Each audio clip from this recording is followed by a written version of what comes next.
अगर तुम काट दोगे तो बीच में उतना समय जो इनका रह जाएगा 5 साल 2 साल 4 साल, तो उसमें प्रेत योनि में चले जाएंगे। प्रेत योनि होती है, उसका पेट बहुत बड़ा और उसका मुंह होता है सुई से। सुई का कुछ नहीं है, बहुत बारीक। अब वो सूरत कहते हैं कि स्वामी आपने मुझको काल के देश में आकर के क्यों डाल दिया और यहाँ इसमें तन में आकर के इंद्रियों के साथ बांध दिया। अब हम दुख और सुख तमाम तकलीफ भोग रहे, इस मोह ममता में रो रहे, चिल्ला रहे, तो हमारी तो कोई पुकार यहाँ कोई सुनने उनने वाला नहीं है, हमको यहाँ क्यों डाला। गुरुदेव जय गुरुदेव, जय गुरुदेव नाम किसका, जय गुरुदेव नाम किसका, जय गुरुदेव नाम किसका।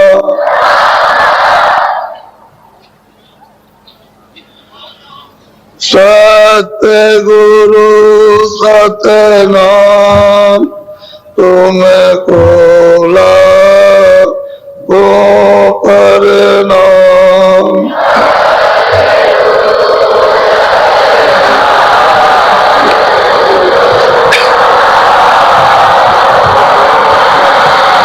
कोटिन सूरज चांद सितारे,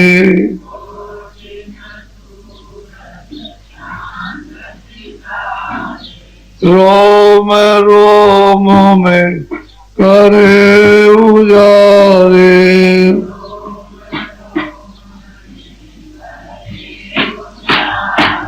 रोम रोम में करे उजारे।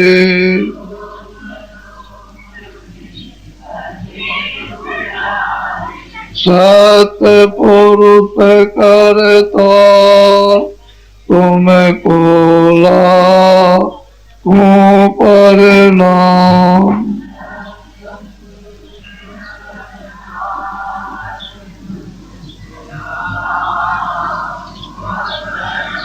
अरे वो सूरज चांद सितारे,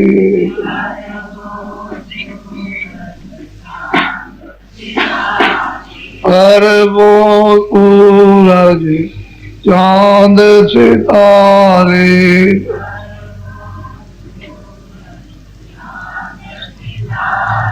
रोम रोम में करे उजारे,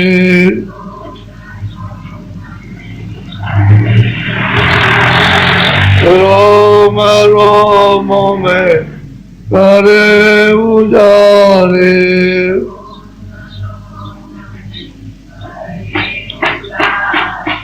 अलग पुरुष करता तुमको लागो प्रणाम।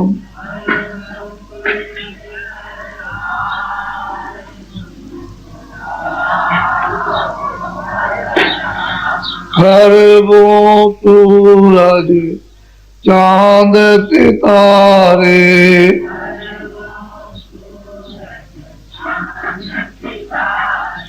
हर वो सूरज चांद सितारे,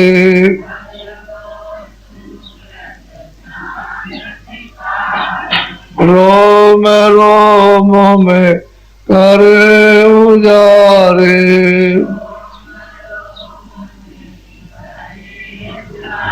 रोम रोम में करे उजारे।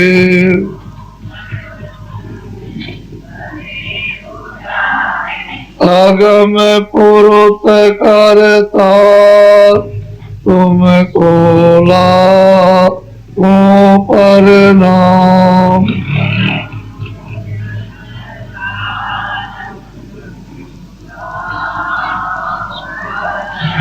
नील नील सती मान उतारे,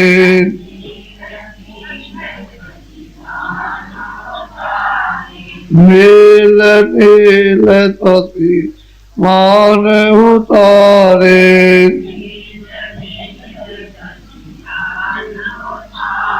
रोम रोम में करे उजारे,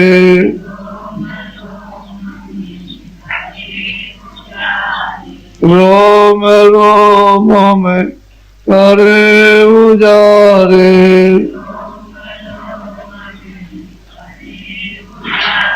अनामी पुरुष करता तुमको लाखों प्रणाम,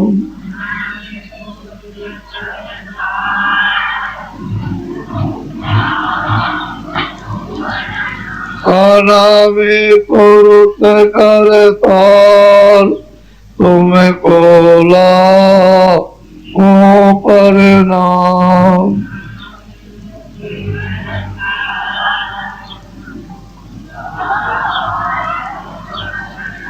तुमको लाखों प्रणाम।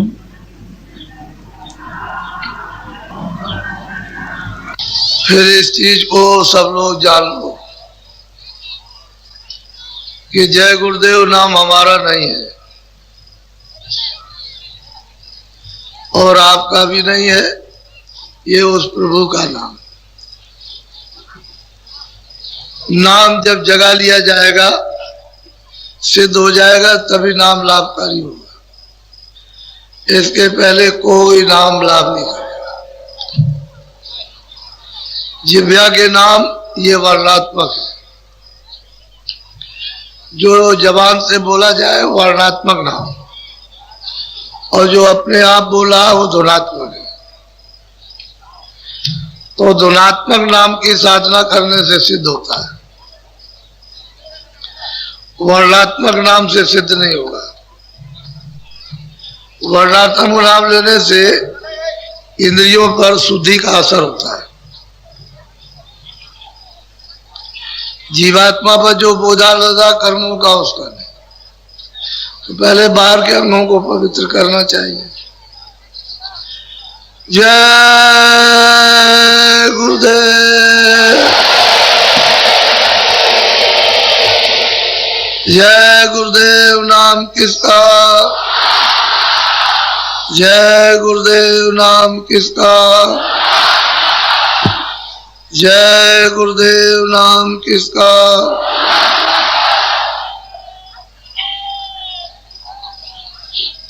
सही सच्ची बात तो है कि वो सबका है, किसी एक का नहीं है। जब आप उससे अलग हो गए हो और सकल सूरत भूल गए, तो आप अपने पिता को भी कह सकते हो कि मेरा बाप नहीं है। बच्चे को पैदा किया, पिता परदेश में चला गया, बच्चा उस समय पर 6 महीने का था। 20 साल के बाद में जब वो आया तो देखा कि 20 साल का तो बच्चा है। तो लोगों ने कहा ये तेरा पिता है, कहने लगे नहीं, ये मेरा बाप नहीं है। ठीक इसी तरह से हम लोग अपने पिता को, अपने प्रभु को भूल गए। अब नकार रहे हैं कि ये नहीं है, ये नहीं है। ये बात भूल भरम की हो गई। जब भटक गए तो यही हाल होता है। अगर जाग जाओगे तो इतना होश आ जाएगा कि जब मिलोगे तो कितना रोगे। जैसे पाइप से मोटी धार पानी की चलती है, ऐसे ही धारा चलती है आंखों से, आंसू में। कपड़े जैसे भीग जाते हैं पानी में बोरने से, ऐसे ही खून आंसू गिरने से कपड़े भीग जाते हैं। तो बहुत समय हो गया अपने पिता से बिछड़े हुए, उसका पता ही नहीं है। अब जब किसी को मालूम हो तब तो कोई बताए, जब तक कोई आया बताने वाला तब तक तुम चले गए, तुमने शरीर छोड़ दिया, चले गए। या आया भी तुम हो भी तो ऐसे काम में लग गए कि अवसर ही नहीं मिला, तो आपको क्या पता लगेगा। इसलिए सारे लोग पिता को नकार गए कि नहीं है नहीं है नहीं है। सही बात तो यह है कि बहुत मुद्दत हो गई, युग बीत गए। ये मनुष्य अनमोल तन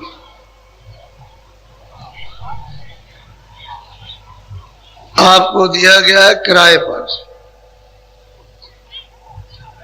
थोड़े समय के लिए मृतलोक में उसने जो अपना विधान बना दिया और उसका अधिकार आपको सब दे दिया। ये अच्छा है, ये बुरा है, ये पाप है, ये पुण्य है। पाप को मत करना, पुण्य को करना। मैं ना पाप के लिए रोकूंगा ना पुण्य के लिए। जो भी तुम पाप पुण्य करोगे वो सब अपना अपना भोग होगा, सब आपको अपना अपना भोगना है। तो जितना भी हो सके अच्छा काम करो, बुरा मत करो। इसलिए ना बुरा करो कि हम धीरे धीरे अपना मन स्वच्छ पवित्र है, शारीरिक मन बुद्धि चित्त को साफ सुथरा रखते हुए किसी महात्मा तक पहुंच जाएंगे। तो जब उस तक पहुंच जाएंगे तो जो आपने पुण्य किया है बगैर उसकी सफाई हुए भी छुटकारा नहीं, तो आप उससे रास्ता पकड़ लोगे जल्दी में, क्योंकि बुरा आपने किया नहीं, अच्छा किया वो जमा है। अच्छे को भी साफ कर दोगे छुटकारा हो जाएगा। लेकिन जब वहां तक पहुंच जाओगे तो जुक्ति दे देंगे, रास्ता दे देंगे, धीरे से मेहनत करेंगे और आपसे कराएंगे, और धीरे से वो भी जो आपने पुण्य जमा किया वो भी जल जाएगा। जब वो भी जल जाएगा, न पुण्य रहेगा न पाप, तो जीवात्मा की रिहाई हो जाएगी काल के देश में। न वो जलवेगी न मरेगी, न चार खानों में जाएगी न 84 लाख योनियों में। उसको किसी होने भी नहीं जाना, छुटकारा हो जाएगा। लेकिन तुम इसे शरीर को पवित्र स्वच्छ साफ नहीं रखोगे तो यहीं रुक जाओगे, आगे आप जा नहीं सकते। तो महात्माओं के न मिलने का बहुत बड़ा नुकसान हो जाएगा, भारी नुकसान होगा।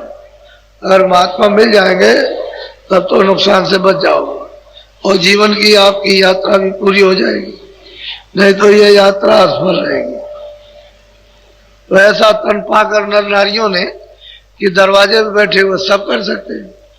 ये बच्चियां अनपढ़ हैं, कभी कभी सुनाती हैं कि महाराज बहुत जोर से घंटा बजता है, बहुत तेजी के साथ में, इतनी तेजी के साथ बजता है कि यहाँ कहीं भी सुनाई नहीं देता। अब इनकी बात को अगर सुनो चुपचाप तो आप कहोगे तो पढ़ी लिखी नहीं है, ऐसी बात करते हैं। उधर पढ़ने लिखने की तो कोई जरूरत है नहीं, वो तो परा विद्या है। जो उस विद्या को पढ़ लेगा वो सर्वोपरि, सबके ऊपर हो जाएगा। ऐसी विद्या है वो अध्यात्म विद्या। तो जब लोग सुनते हैं ऐसी कभी कभी कानों में भनक पड़ती है कि ये क्या कह रही है बाबा जी से, फिर और कुछ बताती है कि बाबा जी ऐसा ऐसा लोकता है। लोकता मतलब दिखाई देता है ऐसा, तो जो सामने देखेगी वही बताएगी, ऐसे अलग डब्बू कुछ नहीं, जो देखते हैं उसको इशारा करती है ऐसा। तो उसको समझा दिया जाता है कि तुम ऐसा आप करना।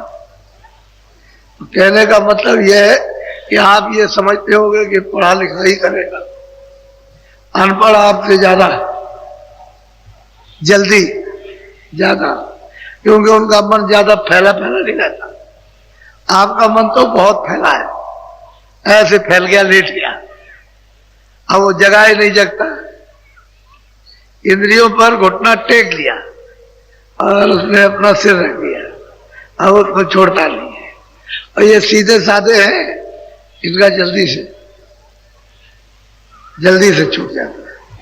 इससे पिंड ऐसा कभी मत समझो और कोई कभी मत समझो कि मैं पढ़ा लिखा नहीं हूं तो मुझे नहीं मिलेगा, सबसे पहले उसको देनी लगती है। ये बात है। तो मनुष्य जीवन सबको समान रूप से दिया गया कि सब लोग इसका फायदा उठा लो। और सही बात यह है, सबको उसने अधिकार दिया कि तुम जब चाहो, सुबह चाहो, शाम को चाहो, दोपहर में चाहो। और कलयुग में कोई रोक टोक नहीं, कोई जबरदस्ती नहीं कर सकता। जो चाहे सो भजन कर ले, और जो चाहे सो जीवात्माओं को जगा ले, जो चाहे सो दर्शन करे। महात्माओं ने आकर के इस पृथ्वी पर बहुत काम किया, बहुत जीवों को जगाया, बहुत जगाकर और इनको वापस घर में पहुंचाया। छोटा मोटा काम नहीं किया। लेकिन आप फिर भी, ये तो जीव है, 84 से आएंगे, 4 खाने 84 लट्ठियों, अंडज पिंडज अस्थावर, जो अंडे से पैदा होते हैं अंडज, जो जोड़ से जेर से पैदा होते हैं पिंडज। और बरसात आती है तो पृथ्वी से एकदम निकल बसते हैं, उसको कहते हैं उखमच। और वृक्ष आदि जो खड़े हुए पृथ्वी पर, इसको अस्थावर कहते हैं। ये तो 4 सेंटर जेल खाने हैं, और बाकी अपने छोटे छोटे बहुत हैं। 84 लक्ष्य यानी मतलब जेल खाने हैं। तो उसमें अब जीव उधर से घूम के आता है, काट कूट करके वहां से लौट करके आएगा कितने युगों के बाद।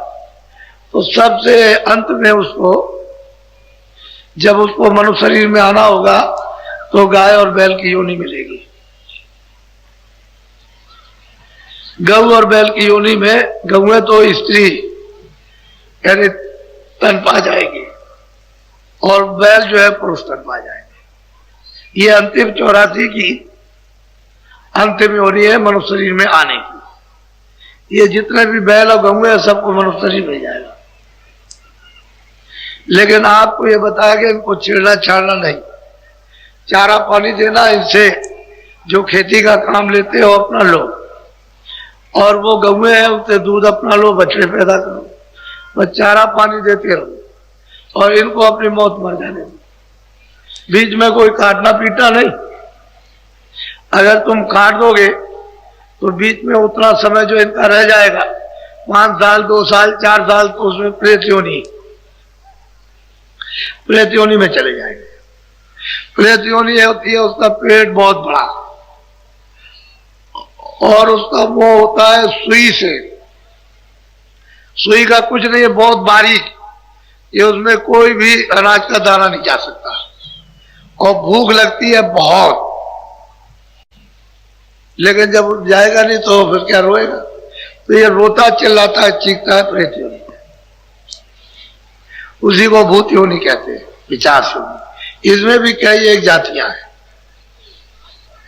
तो जब वो प्रेत योनि पूरी हो जाएगी तो फिर मतलब यह है कि वो छूट करके उसका हिसाब होगा और फौरन मनुष्य शरीर में आएंगे। तो बैल तो आ जाएंगे बच्चे की योनि में, गंगे आ जाएंगे बच्चे को। अब उनका स्वभाव चिड़चिड़ा, क्योंकि वो चिल्लाती नहीं, या दौड़ी, उसको लगी, उसको लगी, उसको लगी, रोई गाय, दिन भर रोती है, वो चिल्लाती है हमेशा, और उसी में है उनका वो शेष जीवन समाप्त हुआ। उसके बाद हिसाब हुआ, बाद में हिसाब होगा। हिसाब हुआ, अब उनको मनुष्य शरीर में आना। तो आपके यहाँ बच्चे और बच्चे बने, बाप का एक भी बात का कहना नहीं मानेंगे, सास ससुर का एक भी कहना नहीं, अपने पति का एक भी कुछ नहीं। आंख दिखाएंगे तुम्हारी दम निकल जाएगी। आप समझ लो, इतना चिड़चिड़ा स्वभाव उनको। इससे क्या मतलब, इसलिए महात्माओं ने कहा था कि गऊ और बैल को चारा पानी देना अपनी मौत से मर जाए, लेकिन आपने ये नहीं होने दिया। अब वो तंग नहीं करेंगे आपको। लड़कियां आपको तंग करती है, लड़के आपको तंग करते हैं, पत्नी आपको तंग करती है, पति आपको तंग करती है। ये तो भारत का आध्यात्मिक विज्ञान है, लोभ थोड़ी हो जाएगा। ये लोभ हो जाएगा तो जानने वाले हमेशा रहेंगे। अब आप ना उनके पास जा सको तो अलग बात रहेगी। इसलिए आपको ये बताया गया था, तो आपने कुछ भी पालन नहीं किया। कहते हम रामायण जानते हैं, हम गीता जानते हैं, हम कुरान जानते हैं, कुछ नहीं। कोई किसी को नहीं जानता है, बस जायका है। इंद्रियों के स्वाद है, बस कुछ नहीं। कोई कुछ जानता नहीं है, बस इसमें फंसे हुए हो। और दिल बहलाने का मजहब धर्म है। अरे भाई मजहब दिल बहलाने का, मजहब के लिए तो लोगों ने उसे रूहानियत, उसे खुदाई खजाने को, यानी मतलब कितनी उन्होंने रियाज की, मेहनत की, कितनी तकलीफ उठाई, तब जाकर के वो प्राप्त हुआ। और आप उसको ऐसे समझते। तो चीज यह है कि मनुष्य शरीर ये हाईएस्ट स्टेज है, ये अंतिम दरवाजे पर जीवात्मा को बैठा दिया और कह दिया देखो भाई मिलो महात्माओं से, रास्ता वो बताएंगे, किताबें रास्ता नहीं बताएंगे, ईश्वर नहीं बताएगा, क्योंकि वो तो बताने के लिए आएगा नहीं। किताबों में समझ नहीं पाओगे, महात्मा के पास जाओ।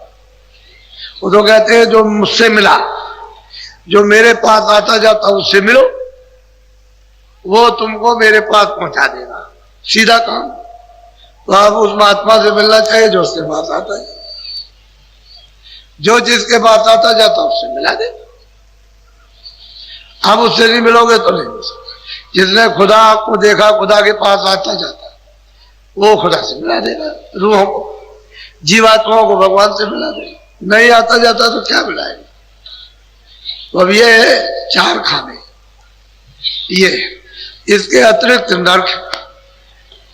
अब वो नर्क तो कई किस्म के हैं, कहीं जलाए जाते हैं, कहीं काटे जाते हैं, कहीं सड़ाए जाते हैं, आंख फोड़ी जाती है, कान छेद किए जाते हैं।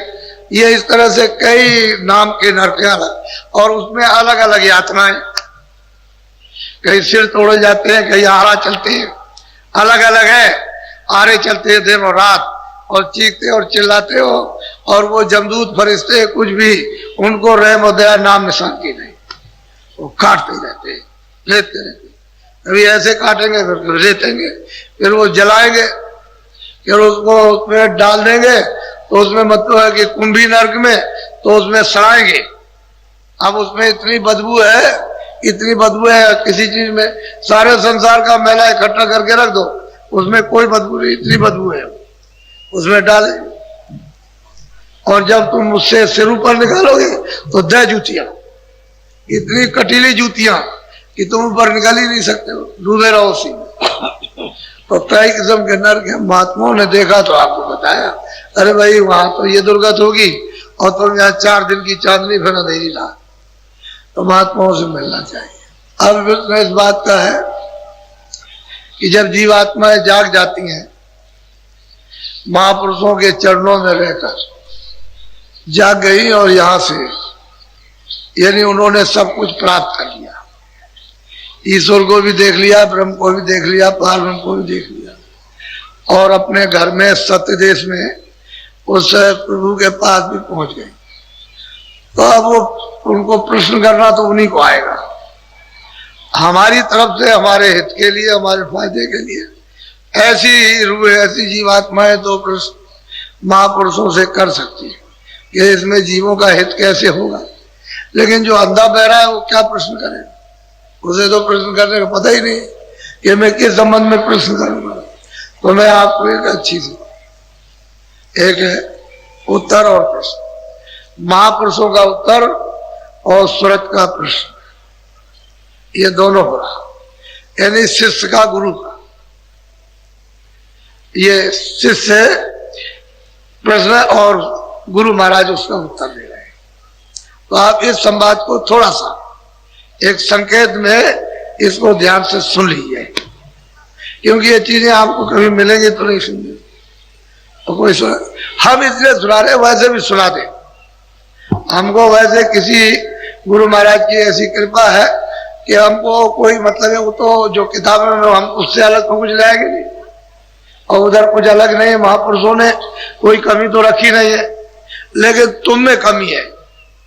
तुम कहीं ये न समझ बैठो कि बाबा जी न मालूम कहां से बना करके ये कह रहे हैं, ये इधर उधर से मतलब ये कि ऐसे ही ढोंगबाजी।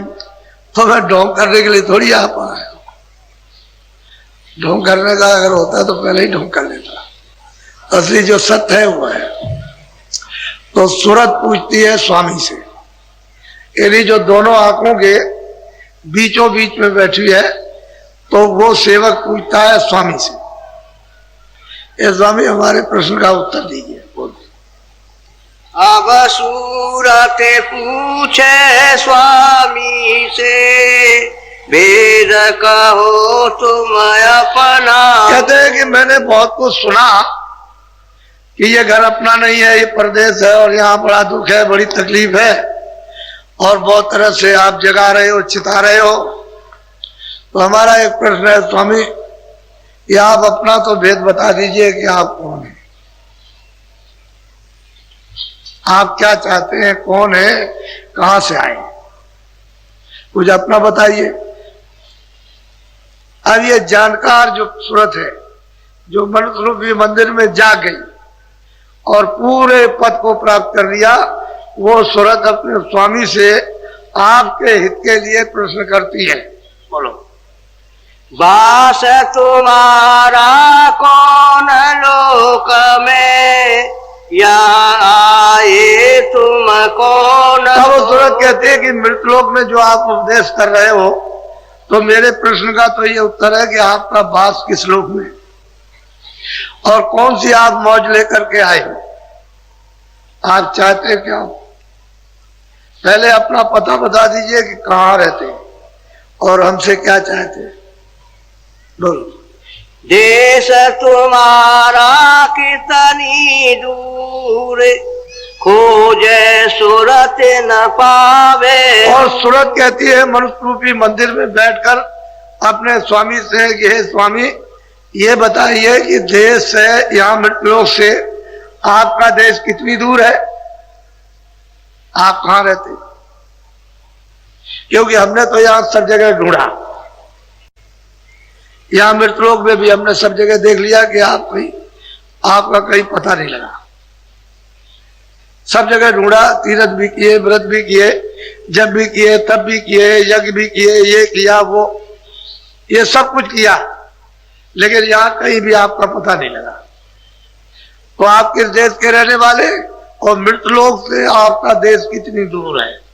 बोलो। मैं बिछड़ी तुमसे कहो कैसे, देश पर आए आई। और वो सूरत मनुष्य रूपी मंदिर में मृतलोक में अपने स्वामी से प्रश्न करती है, ये स्वामी ये बताइए कि मैं आपसे क्यों बिछुड़ गई, अलग क्यों हो गई आप, और कितने दिन से अलग हो, मैंने कौन सा अपराध किया, कितने दिन से अलग हो गई, क्यों बिछड़ी, मुझको अलग क्यों कर दिया गया। ये भी मेरे प्रश्न का उत्तर दीजिए। आप क्यों यहाँ आए, आपका देश कहाँ है, यहाँ से कितनी दूर है, हम आपसे क्यों बिछड़े, क्या जरूरत पड़ी थी हमको अलग करने की। ये सब तरह का प्रश्न कर रही। बोलो। मेरा हाल में न कर गाओ, देश अपना मोई लखा। अब बहुत प्यार से कहती है कि अपना जो भी हाल है सब हमको खुलासा अलग अलग करके हमको बताइए, सब बिल्कुल विधि विधान से हमको समझा दीजिए, जिससे हमारी सब तरह की शंका खत्म हो जाए, कोई शंका न रहे। और फिर मुझको दया करके अपने देश का पता ठिकाना दीजिए। बोलो। मन तन संग पड़ी में कब से, दुख पाए बहुतक में जब। कहते हैं कि मैं मन और तन के साथ, इस तन के साथ तो इस मन के, जो इसमें मन है और तन, तन कहते हैं शरीर, इसके साथ में मैं यहाँ बहुत दुख सुख रहा, मुझको बहुत तकलीफ हो रही कब से। ऐसा मैंने कौन सा कसूर किया, कौन सा अपराध किया है कि मुझको एक तन में आकर के डाल दिया और यहाँ तरह तरह के मैं यहाँ पर दुख भोग रही हूँ और कोई यहाँ सुनने वाला नहीं। और आप कहते हैं कि चलो अपने घर में, चलो अपने घर में, अपने घर में चलो, तो पहले तो हमको बताइए कि आप हैं कौन और किस देश में रहते हैं और कितनी दूर है, फिर मुझको आपने अलग क्यों किया। उसके बाद तन मन में आकर के तन और मन के साथ क्यों मुझको डाल दिया? और मैं रो रही हूँ, चिल्ला रही हूँ, हमारी कोई फरियाद, कोई पुकार नहीं सुन रहा। बहुत ऊंचा प्रश्न है, छोटा मोटा नहीं। बोलो। क्यों भूली मैं देश तुम्हारा, आए परी परदेश ने। अब वो सूरत कहती है कि स्वामी आपके देश को मैं क्यों भूल गई, और यहाँ आकर के मृतलोक में, परदेश में, तो मृतलोक सही बात है कि अपना देश नहीं है, और मृतलोक में आकर के यहाँ मैं अपने देश को, अपने का आपको भूल गई, तो यहाँ आकर के पराये देश में, परदेश में पड़ी हूँ। और ये मैं जान रही हूँ कि मुझे यहाँ कोई किसी तरह का सुख नहीं है, लेकिन मैं क्या कर सकती हूँ? तन के साथ मन के साथ बंधी हूँ, और ये जिल्लत मुसीबत जो तकलीफ है सब भोग रही हूँ। तो ऐसी मुझ पर नाखुशी, अप्रसन्नता क्या हो गई? मैंने ऐसा कौन सा अपराध किया कि अपने आपके देश को भूल गई? अब मैं तो कहती हूँ कि देश नहीं है, तो आप समझा रहे हो, बुझा रहे हो, बहुत प्यार से प्रश्न कर रही है। बोलो। पाताल बसों के मृत्यु लोक में, स्वर्ग बसों के ब्रह्म लोक। अब वो पूछते हैं कि स्वामी ये बताइए कि अच्छा आप पाताल लोक में, या यहाँ कहीं मृतलोक में, या स्वर्ग में, या बैकुंठ में कहीं आप रहते हैं? पता तो बता दीजिए कहाँ रहते हैं। वो ये चाहती है कि हमने आपको पाताल में भी ढूंढा। वो कहेगी मैंने पाताल में भी ढूंढा, मैंने आज सब जगह मृतलोक में भी खोजा है, कहीं नहीं मिले, स्वर्ग बैकुंठ में भी, तो आप इन लोकों में इन्हीं में रहते हैं। बोलो। विष्णु लोक बैकुंठ धाम में, इंद्रपुरी शिव मुका। हम कहते हैं कि भाई बैकुंठ धाम में आप रहते हैं, या इंद्रपुरी में रहते हैं, या शिव धाम में आप रहते हैं, विष्णु धाम में, जहां कहीं रहते हो ये तो बताए कि मैं इन लोकों में रहता हूं। बोलो।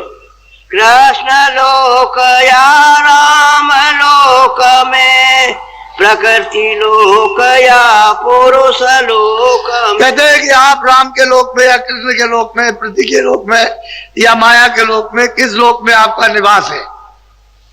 तो ये मेरा भी भला है, और इनका बेचारे जीव पीछे आएंगे, ये जब सुनेंगे तो इनका भी भला हो जाएगा। बोलो। या तुम व्यापक सभी लोक में, चार खाने चरया चर। बहुत ऊंचा प्रश्न सूरत करती है मरूफी इस तन में बैठ करके कि आप क्या सर्वत्र व्यापक है? सब जगह, कोई जगह खाली नहीं है, या चर अचर में, या चारों खानों में, अंडज पिंडज उगमज अस्तावर, या मतलब है नरकों में भी आप, किस जगह आपका स्थान है? कहीं ना कहीं तो होगा ही, ऐसा तो नहीं कहीं ना स्थान नहीं है। इन लोगों में हो तो हमको बताइए, आप बोलो। क्यों मोई डाला काल लोक में, अति भर माया हर्ष। अब वो सूरत कहती है कि स्वामी आपने मुझको काल के देश में आकर के क्यों डाल दिया, और यहाँ इसमें तन में आकर के इंद्रियों के साथ बांध दिया। अब हम दुख और सुख तमाम तकलीफ भोग रहे, इस मोह ममता में रो रहे, चिल्ला रहे, तो हमारी तो कोई पुकार यहाँ कोई सुनने उनने वाला नहीं है। हमको यहाँ क्यों डाला, इस मुसीबत में क्यों फंसा दिया? बोलो। अब क्यों आए मोहि चितावन, रूप धरा तुम अति मन। आप प्रश्न करती है कि स्वामी अब इतने दिन के बाद, इतने युगों के बाद, इतने कल्पों के बाद आप आए हो, कितने सज्जुग, कितने त्रेता, कितने द्वापर, अनगिनत बीत गए, और कितने कितने कष्ट हमने उठाए, चार खानों में, 84 लचनियों में, नरकों में, वहां हमारी किसी ने कोई विपदा नहीं सुनी, हम कैसे पल पल सताए मारे गए। अब आए हमको जगाने के लिए, चिताने की चीज जा, और रूप कैसा धारण किया? मर्मवान, मोहने वाला। मैं दासी तुम चरण निहारे, वेद देव तुम अपना। वो कहते हैं कि स्वामी मैं वैसे तो मैं आपकी दासी हूं, मैं तो आपके चरणों को छोड़ नहीं सकती, लेकिन सच्ची बात यह है कि अपना भेद बता दीजिए कि आप कहाँ रहते हैं। मैं आपको छोड़ूंगा नहीं, ये पक्का है। और मैं आपकी दासी हूं, मुझे अपना भेद बता दीजिए। बोलो। तब हसे शब्द स्वामी बोले, सुनो सूरत तुम मैं कहूँ को। अब वो बहुत प्रसन्न होकर इसके प्रश्न को, तूने जो मतलब है जो कुछ भी पूछा है मुझे बहुत प्रसन्नता, मैं सब खोल करके तुझे बताऊं, तभी समझ में आएगा, नहीं तो ऐसे नहीं आएगा। बोलो। जो तू पूछे वेद हमारा, का सभी अब कर विस्तार। सूरत तूने जो कुछ भेद मुझसे पूछा है तो मैं विस्तार के साथ ही तुझको बता दूं, ताकि तेरी सभी शंकाएं समाप्त हो जाए। क्योंकि तूने जिज्ञासा में और समर्पण में, समर्पण भाव से तूने पूछा, तो तुझे तो मुझे बताना ही है, तो मैं विस्तार से बता दूं। बोलो। मैं हूँ अगमय नामय माया, रहूं मौज में अधर। अब वो कहते हैं स्वामी के सूरत, मैं हूं अनाम अमाया, मैं माया से रहित अनाम हूं, मैं अपनी मौत से अधर में यानी ऊपर रहता हूं, मेरा भेद कोई नहीं जानता। बोलो। मेरा भेद न कोई पावे, मैं ही कहूँ तो कहना में। तो कहते हैं स्वामी देख तुरंत, मैं मेरा भेद कोई नहीं जानता, न ऋषि जानते, न मुनि जानते, न योगी जानते, न जति जानते, न सन्यासी जानते, न ब्रह्मचारी, न ब्रह्मद्वान जानते, मेरा बोध न कोई नहीं जानता। मैं जब अपना भेद खुद कहूंगा तभी जानने में आएगा। मैं अनाम हूं अमाया, वहां माया नहीं है, वहां कोई नाम नहीं, और अधर में रहता हूं अपनी मौज में। बोलो। प्रथम अगम रूप में धारा, अब मैं ही कहूँ तो कहना। वो कहते हैं कि देख सूरत, मैं बिल्कुल अनाम था, मेरी मौत की इच्छा हुई तो मैंने अगम रूप धारण किया, अपना अगम रूप धारण किया और अलग लोक में उसको स्थापित कर दिया।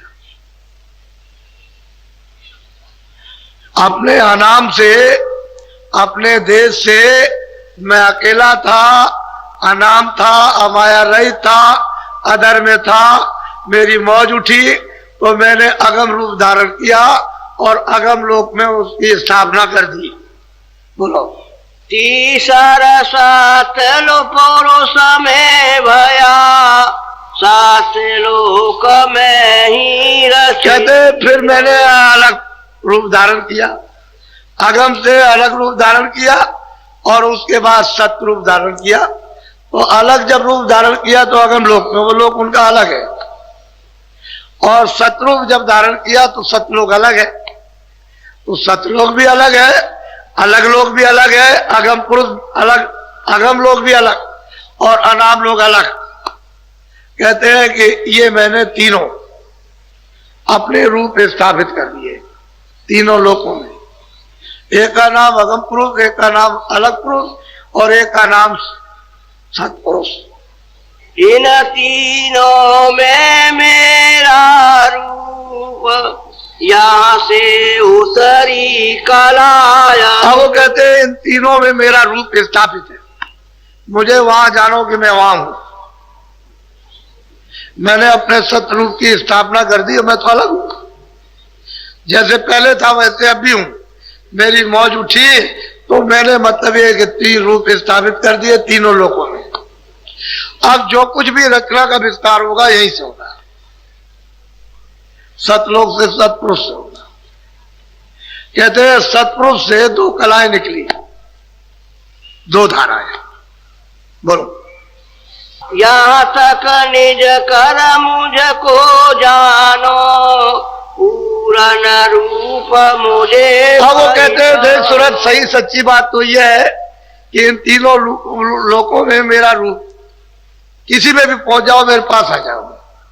सतलोक में चले जाओ, अलग लोक में चले जाओ, अगम लोक में, जो भी यहाँ आएगा वो मेरे देश में आएगा। उसके लिए वहां कोई बंधन किसी तरह का नहीं, क्यों मेरा रूप है।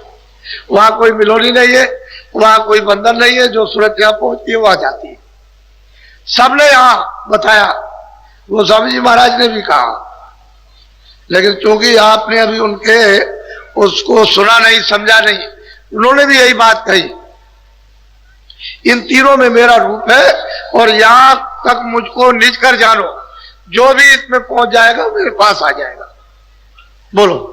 अंश दोई सतपुरुष निकारी, ज्योति निरंजन नाम धरा। हाँ, वो कहते हैं कि देख सतपुरुष ने दो धारा, दो ज्योति निकाली, एक तो आद्या महाशक्ति थी और एक वो ज्योति जो नाम पड़ा है निरंजन। कहते हैं हमने ये दो धाराएं निकाल दी, ये वहां से निकली है सतलोक से, और दोनों आकर के सीधी उसी की आवाज पर आई है। झंझरी द्वीप में सैदल कमल में आकर के बैठ गए।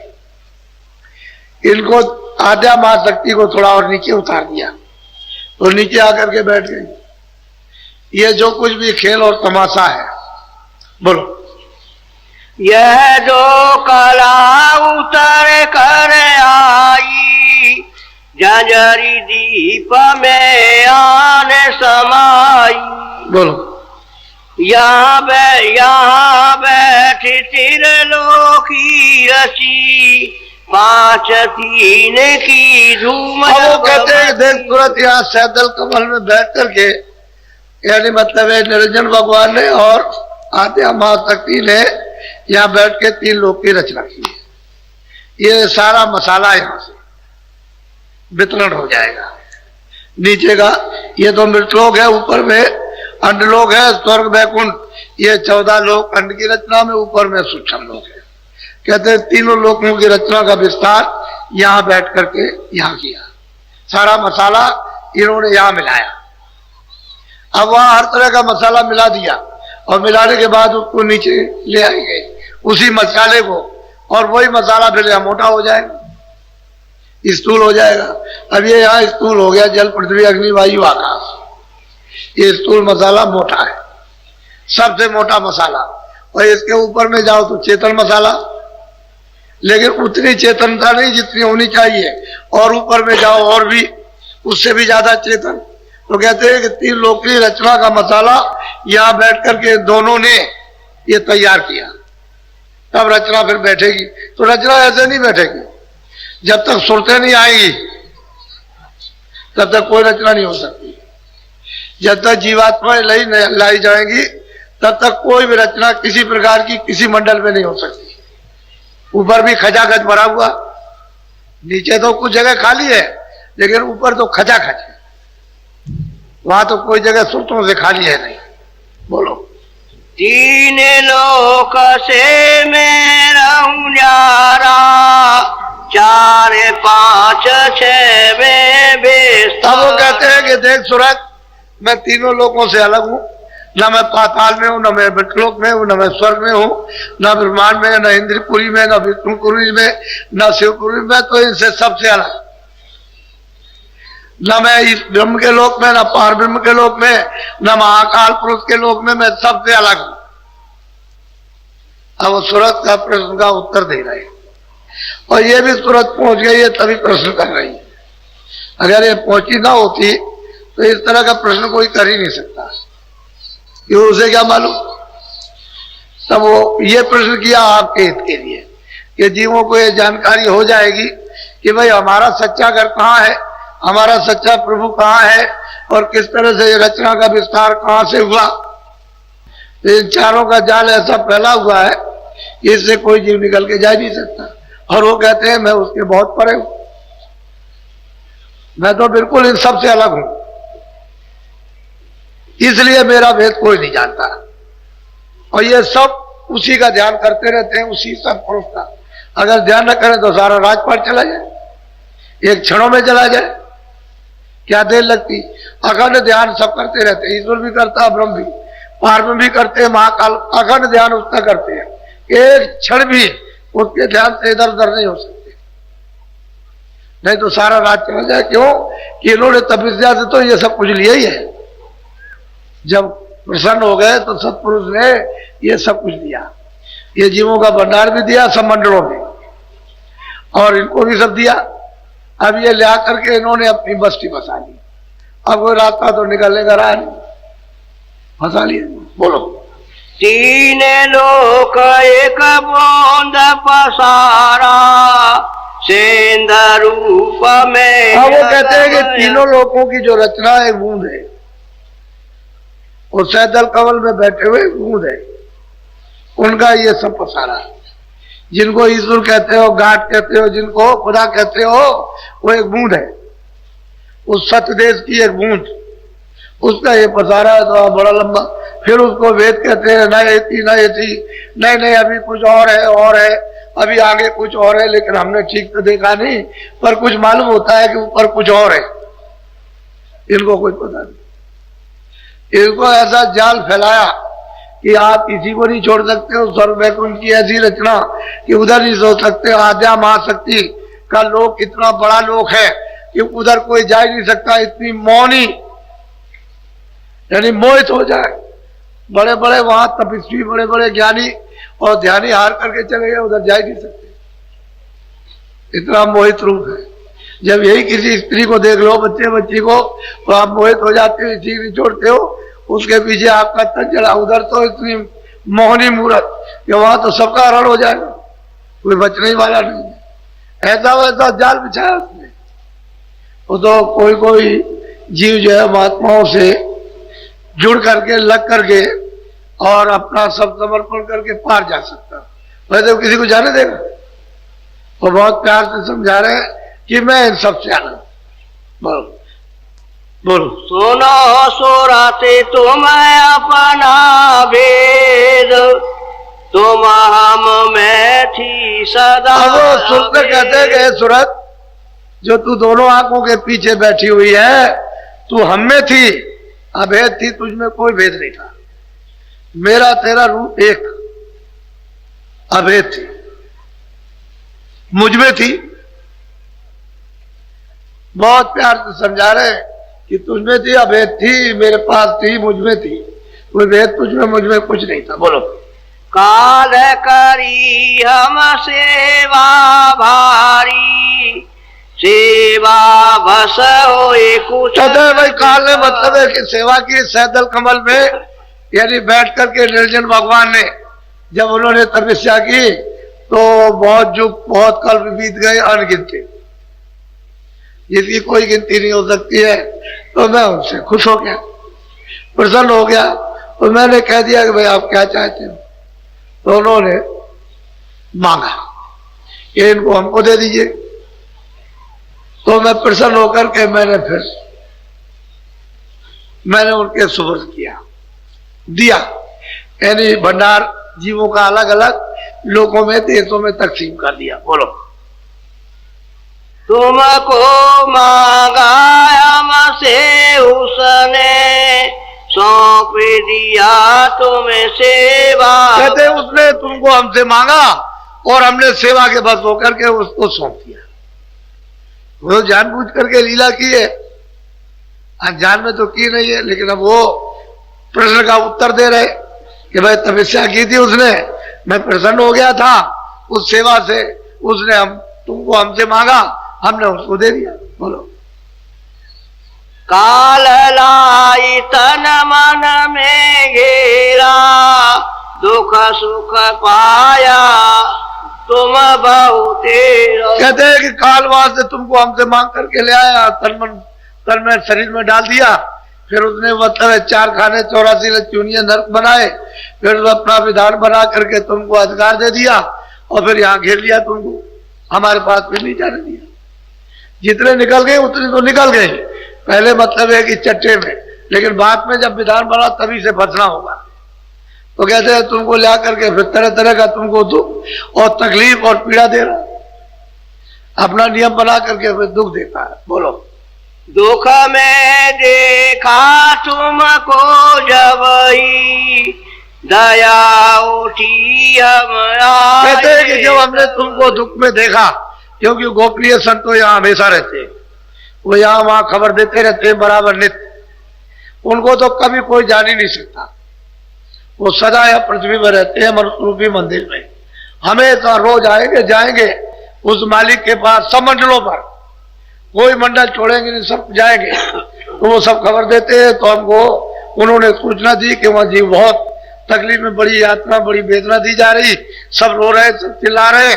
तो जब हमको तुमको तकलीफ में देखा तो मैं तुम्हें अब चिताने के लिए आ गया कि भाई ये तो देश तुम्हारा नहीं है, ये परदेश है और यहाँ तुम्हारा कोई कुछ नहीं है, तुम चलो हमारे साथ, हम तुमको ले चले और तुम्हारे घर में पहुंचा दे तुमको, चलो हमारे साथ। बोलो। आई किया शब्द उपदेशा, शब्द माए तुम करो।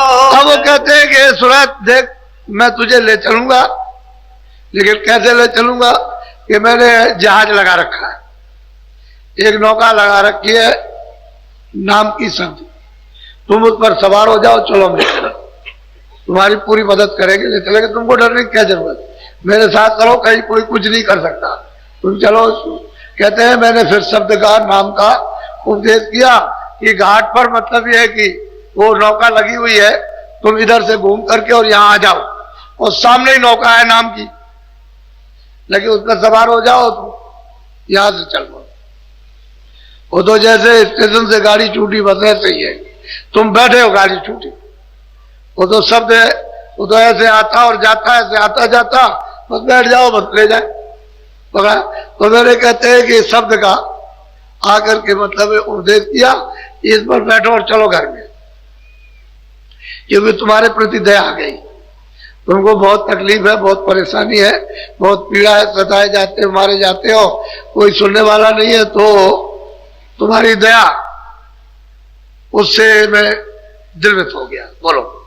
शब्द शब्द पौड़ी अमरची, चारे चारे पहुंचो नगर। कहते हैं कि हमने शब्द की सीढ़ी बना रखी है, सबसे नीचे वाला शब्द है घंटावसन, उसके बाद बादलों की गरज और मृदंग, उसके बाद में किंगरी सारंगी, उसके बाद में बंसी। कहते हैं पौड़ी, पौड़ी कहते हैं सीढ़ी, हमने बना रखी है स्थान दर स्थान, तुम इसको पकड़ो और चलो चलो पहले स्थान पर, वहां उसका साक्षात्कार हो जाएगा। उसी नाम को, शब्द को, उसी को पकड़ करके तो गोस्वामी जी महाराज गए थे, उस सहदल कमल में वो निरंजन भगवान बैठे हुए, मोर विलोक राम मुस्काई, उनका साक्षात्कार, यही खुदा है। ईसाइयों के यही गॉड है, हिंदुओं के परमात्मा। इसके बाद में ब्रह्म है, कहते हैं दूसरा, उन्होंने शब्द पकड़ लिया तो दूसरी मंजिल पर पहुंचे, वहां ब्रह्म बैठे हुए, वो हिंदुओं का ब्रह्म, मुसलमानों का रब, इस तरह से ऊपर पड़िया। तो मैंने पौड़ी सीढ़ी बना रखी है शब्दों की, एक को पढ़ो दूसरे, दूसरे को पढ़ो तीसरे, चलो अपनी सच्ची नगरी में। वहां ये विवाद विखात, रोना मरना जन्मना, चार खानों में 84 लक्ष, खेती दुकान दफ्तर, अच्छे बच्चे कच्चे, वहां कुछ नहीं, कोई किसी तरह की तकलीफ, तकलीफ का नाम निशान वहां है नहीं। और ये ना पंच भौतिक शरीर है, कोई तकलीफ नहीं, वहां तो नूर ही नूर है, वहां तो अमृत शब्द ही शब्द है। बोलो। गोंद देश को छोड़ो भाई, सेंद देश चले खुए। अब कहते हैं कि बूंद देश की रचना है, एक बूंदी बूंद आई वहां से और उसने इतना ये रचना कर दी इसको बहुत में, और वहां जो है सिंध है, अपार है, अगम है, उसको आप जानते नहीं। चलो तुम जल्दी से बूंद देश को छोड़ दो, यहाँ तो ये तुम्हारा कुछ नहीं है, चलो अपने सिंध देश में चलो आराम से, अच्छा रहना, फिर तुमको वहां से कोई कभी नहीं निकाल सकता, अपने घर में पहुंच जाओगे, यहाँ आने की जरूरत ही नहीं कभी। जो सूरतें पहुंच गई वो भी यहाँ कभी नहीं आएगी, जो आने वाली सूरतें वहां से, वो तो वही आती है जीवों को ले जाने के लिए, जो पहुंच जाते हैं वो भी जीवों को ले जाते हैं, और जो वहां से आते हैं वो भी ले जाते हैं। वो दोनों का काम एक ही हो जाता। पहुंच करके काम करो जीवों के ले जाने का, या वहां से आकर के आप काम कीजिए। चलो अपने सिंध देश में ये तो बूंद देश है, एक बूंद है, तो बताओ इसका उसका क्या मिसाल दिया जाए। वही तो मैं कभी कभी सोचता रहता हूं कि आपको किस बात बताया जाए। अगर वहां की कोई चीज एक भी समझा दी जाए, बताई जाए, तो आप कहोगे तो मैं पागल हो गया, नहीं तुम पागल हो गए। वो तो वहां कुछ और है। बोलो। हाँ। बूंद देश त्रिलोकी जानो, रचन मुराकवया। कहते हैं ये 3 लोक की जो रचना है वो मतलब यह है कि तरतीब से अलग अलग। वो यह है कि जब सूरत ऊपर से आई तो वहां त्रिकुटी स्थान पर इसको एक कपड़ा, पहले तो शब्द रूप थी, जब आई और बादलों की गरज और मृदंग की जब धुनी पर उतारी गई तो कपड़ा पहरा दिया। शब्द स्पर्श रूप रस गंध का। वहां मन बुद्धि चित्त अहंकार और इंद्रिया और रजोगुण तमोगुण वहां कुछ नहीं। शब्द स्पर्श रूप रस गंध। अब इसका बोध होने लगा, उसके ऊपर सूरत शब्द रूप थी, स्वयं सबको जी सब कुछ देती थी। अब वो अलग हो गई, उसको बोध होने लगा शब्द का, स्पर्श का, रूप का, रस का, गंध का। फिर नीचे जब सैदल कमल में आई तो उसको 9 तत्वों का कपड़ा पहरा दिया। चतुसंताकरण मन बुद्धि चित्त और अहंकार और शब्द स्पर्श रूप रस गंध, ये मोटा कपड़ा, वो कारण और ये मोटा। नीचे उतारी जब स्वर्ग वैकुंठ में तो 17 तत्वों का कपड़ा पहरा दिया। 10 इंद्रिया, चतुसंताकरण, मन बुद्धि चित्त और अहंकार और रजोगुण तमोगुण सतोगुण। अब नीचे और उतार दी तो ये मोटा कपड़ा आपने 5 तत्वों का पहन लिया, जल पृथ्वी अग्नि वायु आकाश। अब इसमें से आप कैसे जा सकते हो? जब तक कोई निकलने वाला ना हो तो आप कैसे निकल सकते हो? कोई मिलना चाहिए। तो कहते हैं ये तरतीब से रचना उसने तीनों लोगों की है कि कारण शरीर, फिर सूक्ष्म शरीर, फिर लिंग शरीर, फिर ये स्थूल। ऐसा वैसा नहीं, और सबका मसाला अलग अलग है, लेकिन है ये सब, सबका कारण सूरत। अगर सूरत नहीं रहेगी तो कोई मसाला काम नहीं करेगा। उसी की चेतनता से सब चेतन हो रहा है। लेकिन अब उन्होंने मसाला मिलाकर सूरत के साथ, उस आवरण के साथ कि इस तरह से बंध जाए, और जब तक मतलब यह है कि पर्दा नहीं उतरता तब तक वापस घर में नहीं जाएगी। अपने देश में, उस देश में तो बूंद है, ऐसे बूंद होती है, वो समुद्र है, ये बूंद, उसकी ये सब रचना है। अब आप उधर जाए तो वो तो मतलब सबने वर्णन किया। पलटू साहब ने, भीखा साहब ने, जगजीवन ने, तमाम महात्मा है यहाँ कल युग में, उन्होंने सब कुछ वर्णन किया, कुछ कमी नहीं रखी आपको। लेकिन आप इतने दुर्भाग्यशाली रहे कि ऐसे संतों की, महापुरुषों के आने भूमि, और वहां पर आप कुछ पा ना सके, मिल ना सका। बोलो।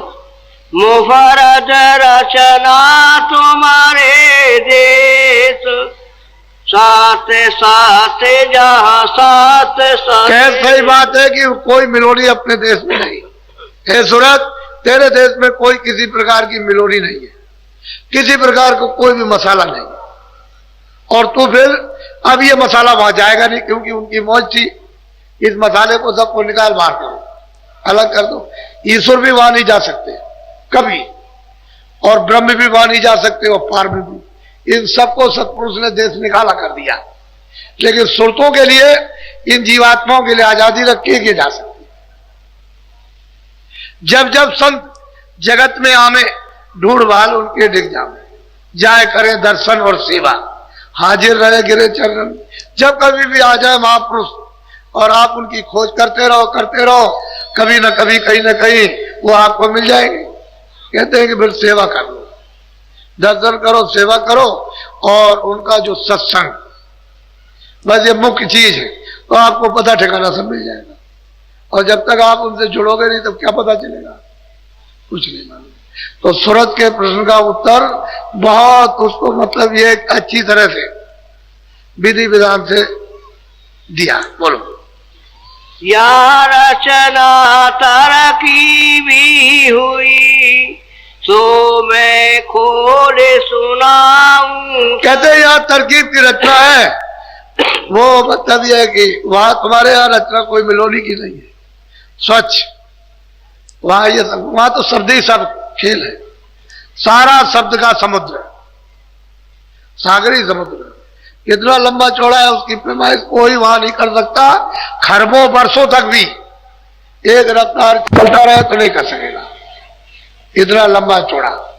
तो क्या उसकी कोई महिमा हो सकती है? बोलो। मुफरद बोंद हमारी आई, दूसर माया आन मिलाई। कहते हैं कि भाई वो रचना तो पहले वो जो सूरत आई थी वो भी तो सुरत ही है। अरे जैसे ऊपर से ये सुरतें जहां से उतारी वो भी तो सुरत ही है, मतलब वो भी आई, तो वो भी मतलब निर्मल आई थी पहले। लेकिन बाद में जो मसाला नीचे को डाल, नीचे जब किया गया तो उस मसाले को जब मिलाया तो फंस गए, वो भी फंस गए, वो भी निकल के नहीं जा सकते क्योंकि मसाले के अंतर्गत आ गए। अब ये जीव बेचारे मसाले में फंस गए। अब ये तो निकल सकते हैं, वो नहीं जा सकते।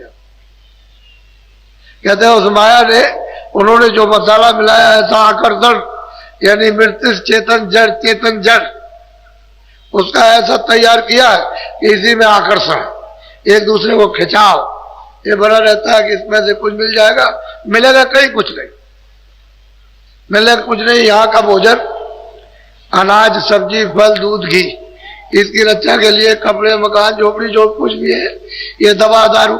लेकिन जब स्वर्ग वैकुंठ में जब जीवात्मा जाती है तो उसका भोजन ये नहीं, न दूध है, न पानी है, न ये, न कुछ नहीं, फल फूल कुछ नहीं, अनाज वगैरह। वहां तो केवल सुगंधी है। सुगंधी नहीं मिलेगी तो वहां जीवात्मा उस लिंग शरीर में स्वर्ग वैकुंठ में नहीं रह सकती। तो भोजन है इन जीवात्माओं का सुगंधी का। इसके बाद अगर इस पर्दे को भी उतार दे, इसको अलग कर दे लिंग पर्दे को, और ऊपर चली जाए सूक्ष्म लोक में, तो वहां सुगंधी बहुत ज्यादा, लेकिन भोजन सुगंधी का नहीं है। सुगंधी बहुत बहुत सुगंधी, लेकिन भोजन नहीं है सुगंधी का। उसका भोजन है नूर का, यानी प्रकाश का।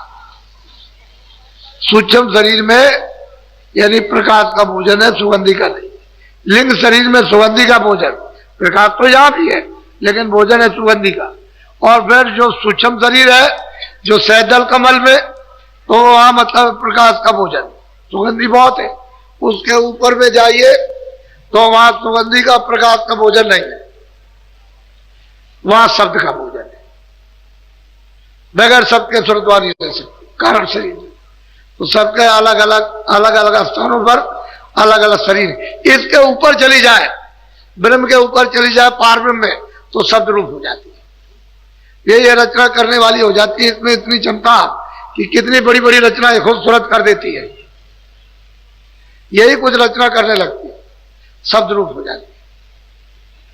इसलिए कहते हैं सूरत, मैं तुझको खोल करके बता रहा हूं, इसको अच्छी तरह से बोलो।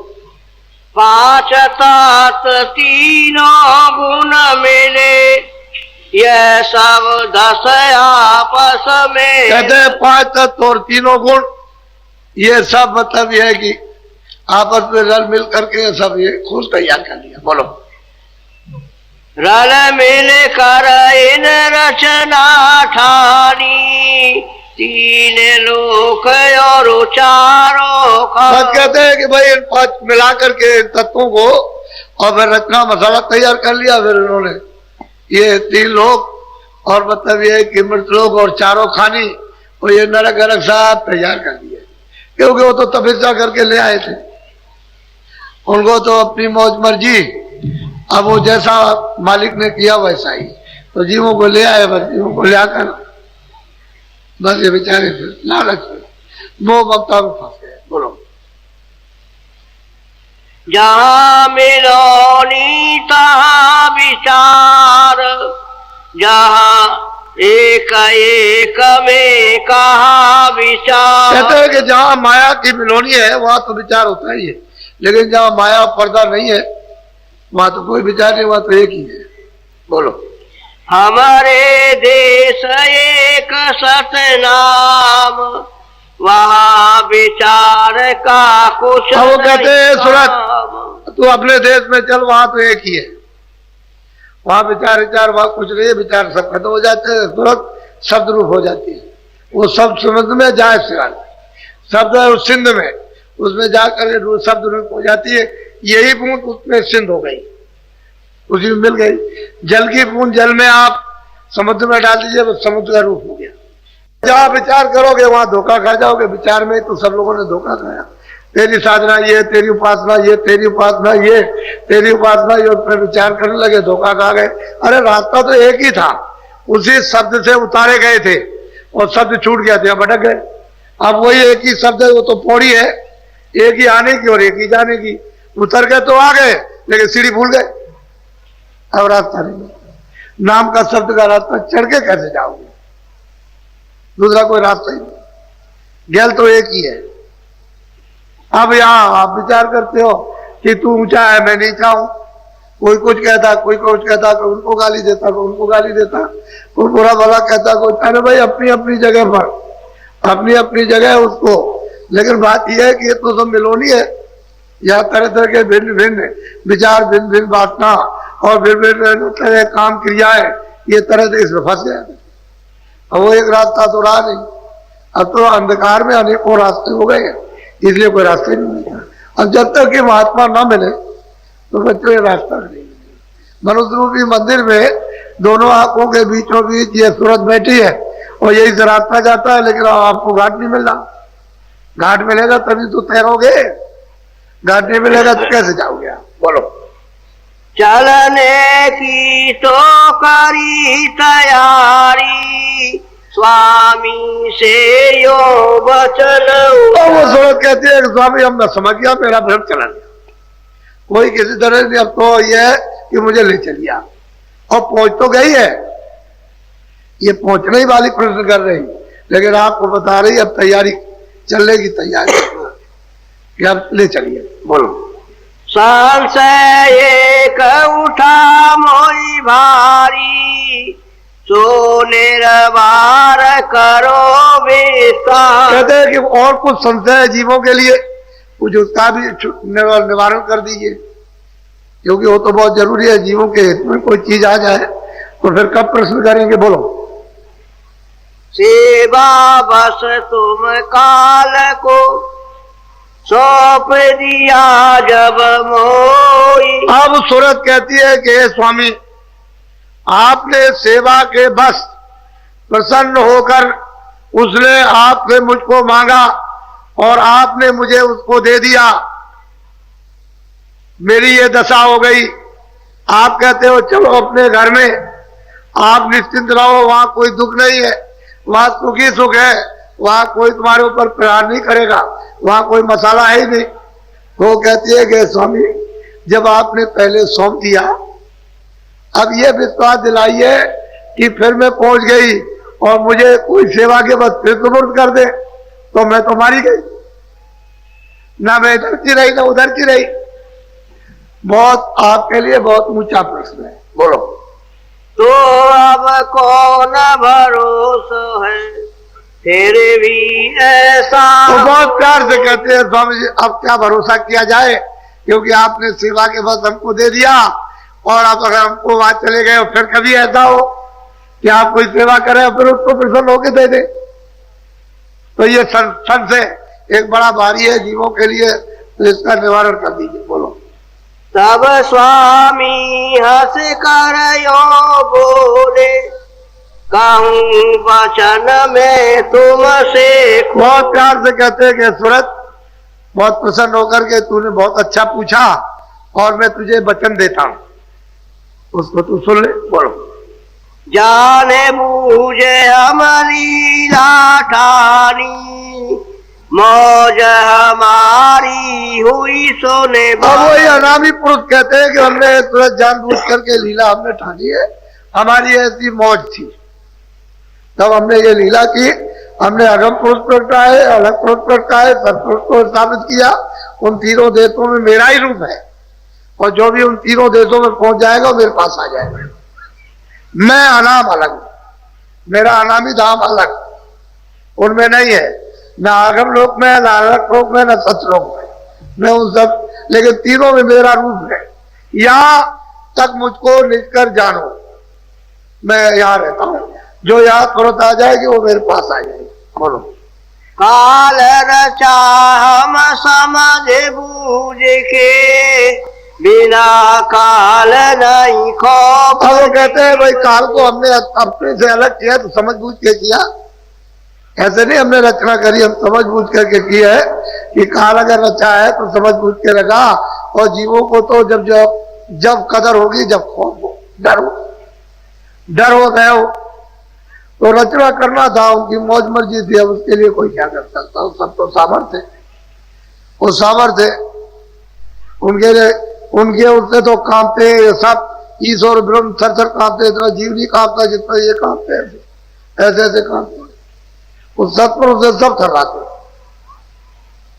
क्योंकि पता नहीं क्या क्षणों में कर दे, क्या मौज उसकी उठ जाए, ये कुछ नहीं मालूम। या बोलो। कदर जाल नहीं बिना काल के, मौज उठी तब अस दया। कहते हैं कि जब ऐसे कदर जो है वो काल के बिना, यानी जीवों को दयाल की कदर नहीं होती है, तो ऐसी मौज उठी थी, इसलिए रचना रची है। अब आगे वो कहते हैं, इसको सुनाते हैं। बोलो। दिया निकाल काल को आसे, दखल काल अब कभी न। अब वो कहते तुरंत शत्रुओं से काल को निकाल दिया, अब वो यहाँ कभी नहीं आएगा, उसका यहाँ दखल नहीं होगा।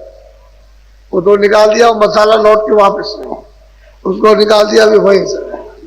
बोलो। मैं समर्थ हूँ सब विधि जाने, वचन मोर तूने। अब उन्होंने अंतिम फैसला कर दिया कि सूरत में समर्थ हूं, मुझे तू सब प्रकार से जान, चल मेरे साथ कर, कोई रास्ते में कुछ नहीं करेगा, चल मेरे साथ में, मैं तुझे ले चलूंगा। हालांकि पहुंचा तो इन्होंने पहले ही दिया। और गोस्वामी जी महाराज जिन्होंने 25 साल के अंदर जब ये वहां से पहुंच गए, और उसी 26 साल की उम्र में कितनों को पहुंचा दिया, चलो हमारे साथ, चलो तुमको ले चलो, पहुंच चलो, ले गए, कल कोई कुछ नहीं कर सकता। अब उन पुरुषों के साथ क्या कोई करेगा, वो तो सामर्थ्य है, सब कुछ कर सकते हैं। वो तो उस दरबार के दरबारी है, जिस दरबार में थत्तर कांपते हैं सब लोग। तो आपको तो ये बात पता है नहीं, कुछ जानते नहीं, यह झगड़ा झंझट में आप फंसे पड़े हुए हो।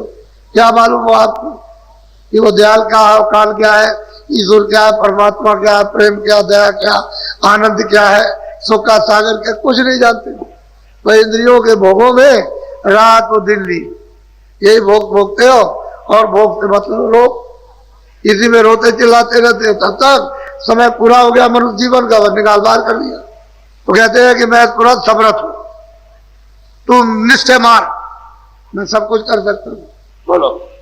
काल न पहुँचे उसी लोक में, अब न करूं कभी ऐसी। और कहते हैं ये वचन दिया है कि काल अब कभी सतलोक में नहीं जाएगा, वो तो दयाली लोक रहेगा, वो तो दयाली देख रहेगा। और ऐसी मौज अब फिर तुरंत तो अब चली चल, अब कभी नहीं करेंगे, अब जो हो गया सो गया। ये वचन दिया, सत्य वचन है, ये कभी खंडित होता नहीं है। महापुरुषों का जो वचन होता है वो सत्य होता है, खंडित नहीं। अब जीव जो है, जीवों को चाहिए, इसमें लगे पड़े हुए इधर में क्या होने वाला, फंसे हुए हो, ऐसे कहीं कुछ मिल जाएगा, अंधेरे में टटोले हो, इसमें से कुछ नहीं जाए। ये अंधेरे ही तो है दिन और रात का, आंख से अंधे, कान से बहरे, तो बताओ क्या आपको मिलेगा, कहाँ जाओगे, कहाँ से आएगा, कुछ पता ही नहीं। बिना महात्माओं के बच्चा कुछ काम नहीं होगा। इसलिए ये समुदाय जो आपके सामने, आपने कभी भी इस तरह का दृश्य आपने प्रयागराज में नहीं देखा, जो आपको ये दिखाई दे रहा आंखों से इस तरह का। तो आप इसको ऐसा नहीं, आप जरा पहली तारीख को हो जाने दीजिए, मेरे मंच पर आकर के आप इस दृश्य को देख लीजिए, तो आपकी समझ में आ जाएगा। ये सारे देश के अंदर इस जो अपनी सनातन पराविद्या है ईश्वर प्राप्ति के लिए, इस जीवात्माओं के कल्याण के लिए, तो आपको नहीं मालूम कि कैसे चालू होगी। आप तो जानते हैं, जीवों को तो लाभ होने चाहिए, ये तो सबके लिए समा, ये सबके लिए उसकी दया बरसेगी।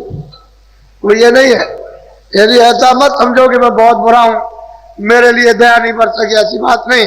वो तो जब धारा चलती है तो उसमें कूड़ा कचरा कौन देखता है? जो ज्वार भाटा आता है, जब समुद्र से जब वो ज्वार भाटा आता है तो बड़े बड़े स्टीमर और बड़ी बड़ी गंदगियां वहां पड़ी रहती है, उसको साफ को लेकर के वो स्टीमर और साफ लेके चला जाता है। ऐसे मालिक की दया का जब ऊपर से बेग चलेगा, लेकिन आप उसके लिए जरा तैयार तो रहो किनारे पर, किनारा तो पकड़ लो कि किनारे पर जरा सा बैठे रहो, कम से कम रोज कि ज्वार भाटा आए वो एक ही बार, ये सब के सब जो इंतजार कर रहे हो सब एक ही साथ चले जाओ, निकलो। ऐसी इंतजारी करनी पड़ती है, ऐसा नहीं। ये दृश्य है, ये सौभाग्य हमारा भी, आपका, इलाहाबादियों का भी, तीर्थवासियों का भी, सबका सौभाग्य है। ऐसा नहीं किसी एक का हो, सभी का, जितने भी यहाँ रहते हैं सबका अहोभाग। और ये ऐसा सुजोग, ऐसा सौभाग्य में नहीं पड़ा। और ये कोई भी मल्लाह या कोई भी हमारे ब्राह्मण पंडा ये समझते हो कि बाबा जी कोई कब्जा करने आए, तो हमारा ये काम नहीं है। हमने तो काम किया और करने के बाद चले गए। कौन आता है? कब फुर्सत मिलती है? अरे भाई ये तो किराए का मकान है, पता नहीं किस दिन पूरा हो जाए। हम तो किराए के मकान में रहते हैं। हमारा जब हम किराए के मकान में रहते हैं तो हम यहाँ कब्जा करके क्या करेंगे? हमारा है यहाँ क्या? इसलिए सब कुछ नहीं। अरे काम के लिए आए, इसमें तो सबका लाभ है, आध्यात्मिक दृष्टि से लाभ, शारीरिक दृष्टि से लाभ, तो जीवात्माओं के लिए तो सब तरह से, परिवार, बच्चों के, सबके लिए, देश के लिए, आप मतलब ये अपने सुख के लिए, शांति के लिए, सबके लिए, सबका लाभ। इसमें किसी एक व्यक्ति विशेष की बात।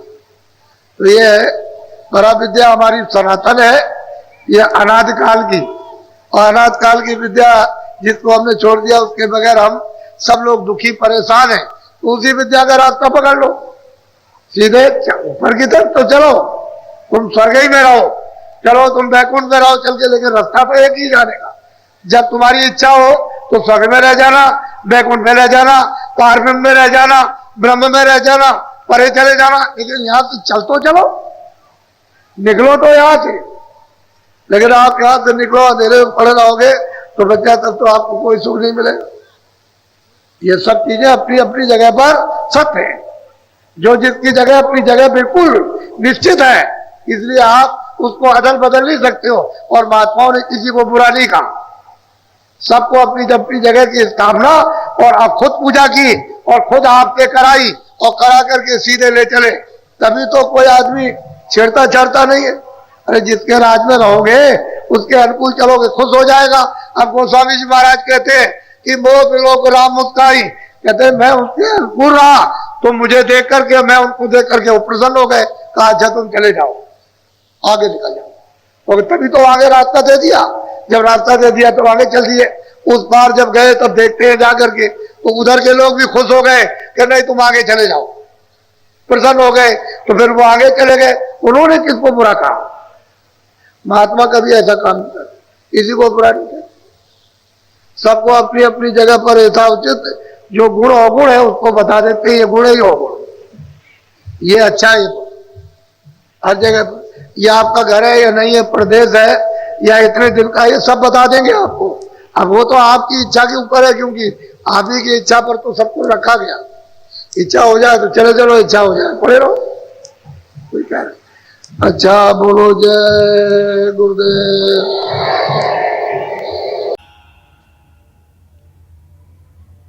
सादर जय गुरुदेव प्रेमियों, अभी आपने जो सत्संग सुना यह कोई साधारण सत्संग नहीं है। यह 27 फरवरी 1997 का वो ऐतिहासिक दिन था जब प्रयागराज के त्रिवेणी संगम पर महामानव कुंभ लगा था। आज हम 2026 में जी रहे हैं, लेकिन बाबा जय गुरुदेव जी महाराज ने आज के करीब 30 साल पहले जो बातें कही थी वो आज भी हमारे रोंगटे खड़े कर देती हैं। आपने इस सत्संग में मालिक की वो दर्द भरी आवाज़ सुनी होगी, उनकी चेतावनी सुनी होगी। लेकिन सबसे बड़ी बात जो आज हमें समझनी है वो है आखिर मालिक हमें किस खतरे से आगाह कर रहे हैं। इस पूरे सत्संग में 3 ऐसी बातें थी जो शायद आपने ध्यान नहीं दी होगी, लेकिन वो हमारे जीवन का सार है। मैं अगले कुछ मिनटों में उन गहरे रहस्यों पर बात करूंगा जो आपकी रूह को झकझोर देंगे। सबसे पहले, क्या आपने उस हिस्से पर गौर किया जब मालिक ने सूरत और स्वामी के संवाद की बात की? ये केवल एक कहानी नहीं है, ये हम सब की, आपकी, मेरी आत्मा की पुकार है। हम सब रोज सोचते हैं कि मेरे साथ ही बुरा क्यों हो रहा है, मुझे भगवान ने इस दुख भरी दुनिया में क्यों भेजा है। मालिक ने आज इस सत्संग में वही सवाल उठाया। जब सूरत यानी जीवात्मा पूछती है, हे स्वामी, मुझे काल के देश में क्यों डाल दिया, मैं आपसे क्यों बिछड़ गई। प्रेमी भाई बहनों, ये दर्द समझने की कोशिश कीजिए।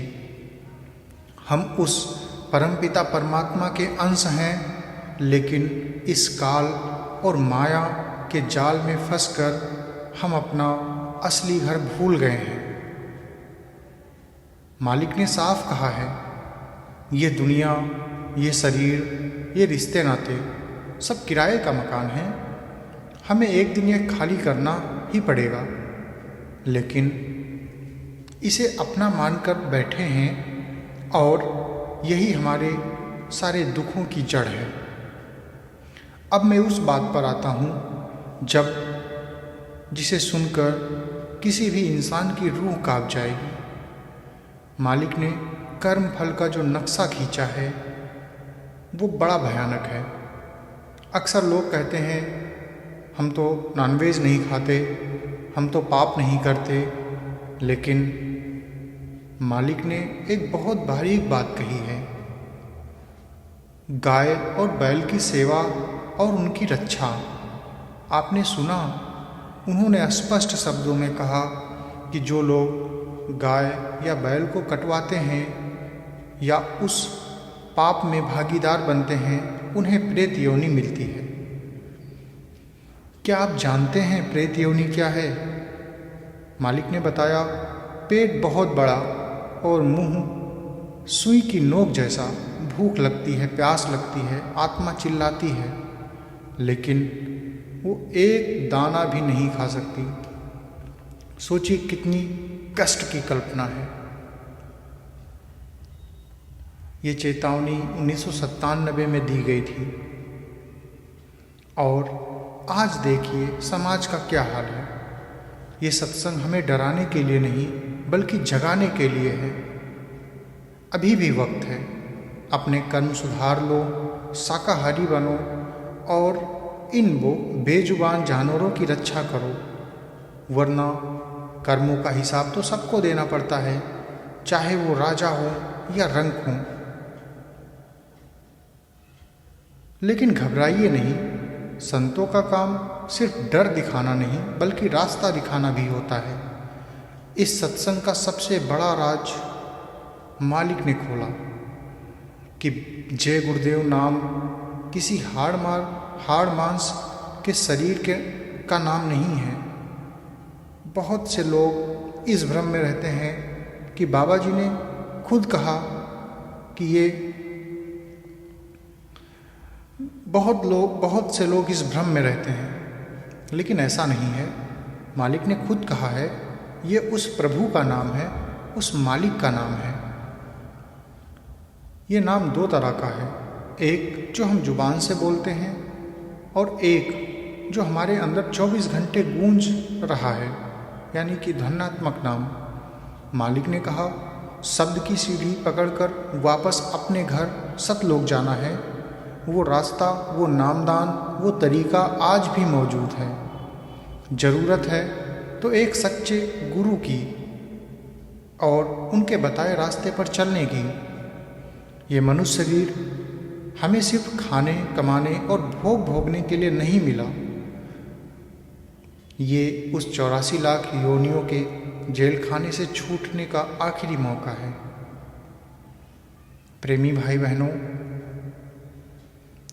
प्रयागराज के उस पवित्र तट से उठी यह आवाज़ आपके कानों तक पहुंची है तो समझिए आप पर उस मालिक की विशेष दया है, वरना कलयुग के इस शोर में ऐसी सच्ची बातें कहाँ सुनाई देती हैं। आपको आज के सत्संग में बाबा जी की कौन सी सबसे बात जो आपको दिल तक लगी हो? क्या वो आत्मा का दर्द या प्रेत योनि का डर या फिर अपने असली घर जाने की तड़फ? मुझे कमेंट में ज़रूर बताएं।